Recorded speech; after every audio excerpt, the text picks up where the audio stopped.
Students, today's our next topic is charge against profit and appropriation of profits। देखो जो भी आपने +1 में किया था, +1 में हमने किए थे सोल प्रोप्राइटरशिप के फाइनल अकाउंट्स, हमने किए थे final accounts of sole proprietorship. हमने सोल प्रोप्राइटरशिप जो है उसके फाइनल अकाउंट्स किए थे, ठीक है।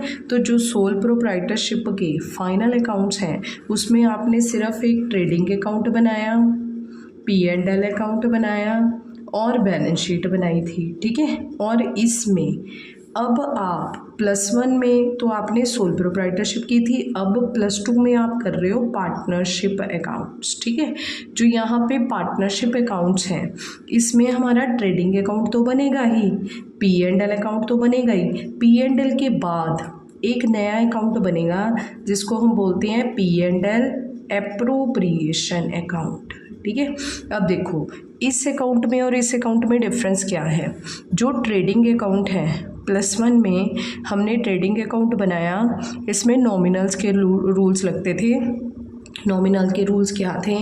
Debit all expenses and credit all incomes. अगर हमारी इनकम ज़्यादा खर्चे कम होते थे तब आपके पास ग्रॉस प्रॉफिट आ जाया करता था, टोटल प्रॉफिट, ठीक है। पर ये जो खर्चे हैं ये सारे डायरेक्ट एक्सपेंस हुआ करते थे। ये जो जीपी है वो हम किस में ट्रांसफ़र कर दिया करते थे अपने, यहाँ पे P&L में भी सेम किसके रूल्स लगते थे, हमारी नॉमिनल थे, debit all expense credit on incomes, ठीक है। तो यहाँ पे जीपी हम ट्रांसफ़र कर दिया करते थे ग्रॉस प्रॉफिट, और यहाँ पे सारी इनकम प्लस करके खर्चे माइनस करके हमारे पास आ जाता था नेट प्रॉफिट, ठीक है। और यहाँ पे जो नेट प्रॉफिट था वो बैलेंस शीट में हम दो तरह की लायबिलिटीज़ दिखाया करते थे, एक तो इंटरनल एक एक्सटर्नल। इंटरनल जो थी वो लायबिलिटी थी मालिक की। अब देखो जैसे कि मालिक ने बिजनेस में पैसे लगाए हैं 1 लाख, मान लो उसने नेट प्रॉफिट कमा लिया, ये जो नेट प्रॉफिट था 20,000 है मान लो, ठीक है। तो 20,000 हम इसमें ऐड कर दिया करते थे और यहाँ पे मालिक की देनदारी बन गई 1,20,000। अगर उसने बिजनेस में से कुछ निकलवाया है 10,000, ठीक है, तो अब मालिक को कितने पैसे देने हैं? सिर्फ 1,10,000 रुपये देना है। तो यहाँ पे तो एक ही पर्सन था ना, तो इसलिए उसका सेटल डाउन हम इस छोटी सी जगह में कर दिया करते थे। पर यहाँ पे तो हमें बैलेंस पार्टनरशिप में तो पता है कि मिनिमम कितने मेंबर्स होते हैं, 2। चलो अगर 2 की बात भी है तब भी हम ऐसे कर सकते हैं, ठीक है। But in case of 50 members, 50 member आ जाते हैं, ठीक है, तो यहाँ पे बैलेंस शीट तो बहुत ज़्यादा बड़ी बन जाएगी, ठीक है। तो यहाँ पे हम हमेशा ही P&L अकाउंट को, P&L का मतलब क्या होता है? Profit and loss. अपने प्रॉफिट एंड लॉस को डिस्ट्रीब्यूट करने के लिए, बांटने के लिए, ठीक है, हम एक अकाउंट बनाते हैं जिसको बोलते हैं एप्रोप्रिएशन अकाउंट। एप्रोप्रिएशन को हम हिंदी में क्या बोलते हैं? बांटना, ठीक है। अपने प्रॉफिट या लॉस को बांटना, ठीक है। तो यहाँ पे आपने पेपर में most important question P&L appropriation के बारे में आता है कि इसकी नेचर क्या है, नेचर, ठीक है। तो इसकी नेचर क्या है? P&L एप्रोप्रिएशन की नेचर है नॉमिनल, ठीक है।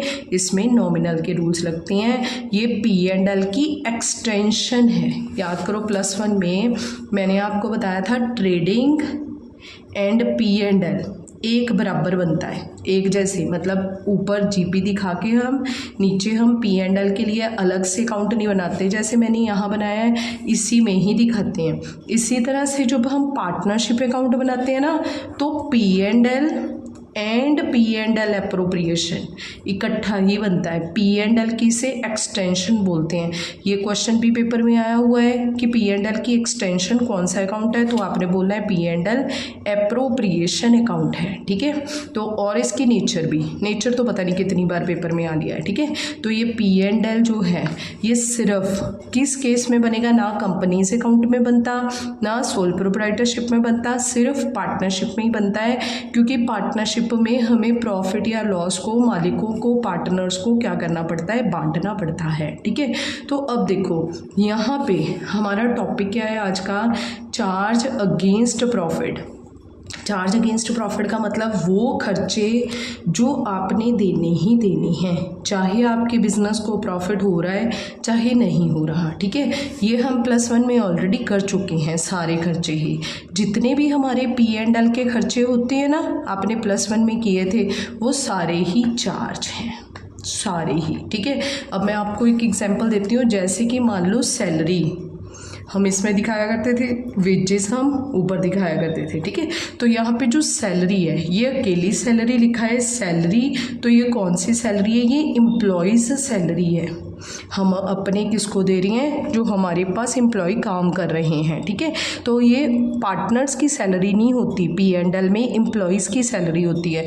अगर हम अपने एम्प्लॉयज़ को बोल दें कि सॉरी इस बार तो हमें लॉस हो गया, हम आपको तनख्वाह नहीं दे सकते, तो आपको पता ही है कि क्या होता है, वो स्ट्राइक कर देते हैं, छोड़ के चले जाते हैं। वो कह देते हैं रख लो जी किसी और को। ठीक है ना, हम तो आपके पास काम नहीं कर सकते। ठीक है, तो आपको चाहे पार्टनर्स को घर से पैसे ला के देने पड़े, एम्प्लॉयज़ को तो सेटिस्फाइड करना पड़ेगा। ठीक है, तो यहाँ पे जितने भी P&L के खर्चे होते हैं वो होते हैं सारे चार्ज। ठीक है, नेक्स्ट उसके बाद P&L एप्रोप्रिएशन में दिखाए जाने वाले जितने भी खर्चे होते हैं वो सारे क्या होती हैं? एप्रोप्रिएशंस। ठीक है, क्योंकि पार्टनर्स को ही तो पैसा देना है। मान लो एक पार्टनर ए है, उसको मैं इसके खर्चे आपको बाद में बताती हूँ, वैसे ही बता रही हूँ कि अगर मान लो सैलरी, जैसे मैंने यहाँ पे एग्जांपल ली थी, मान लो पार्टनर ए को हमने, हमारा पार्टनर ए है, उसे सैलरी देनी है। ठीक है, अब मालिक के ही घर से मंगवा के उसी को सैलरी दे देना, ठीक है ना, तो ये तो अच्छी बात नहीं है। तो यहाँ पे एप्रोप्रिएशन सिर्फ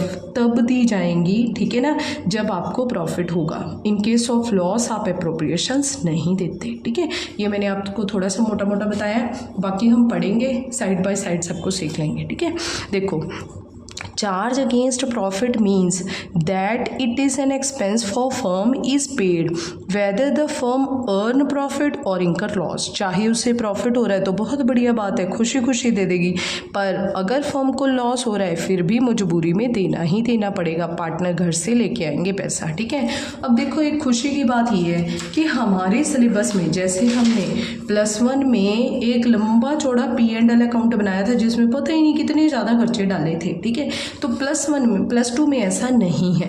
P&L अकाउंट के जो आपके चार्ज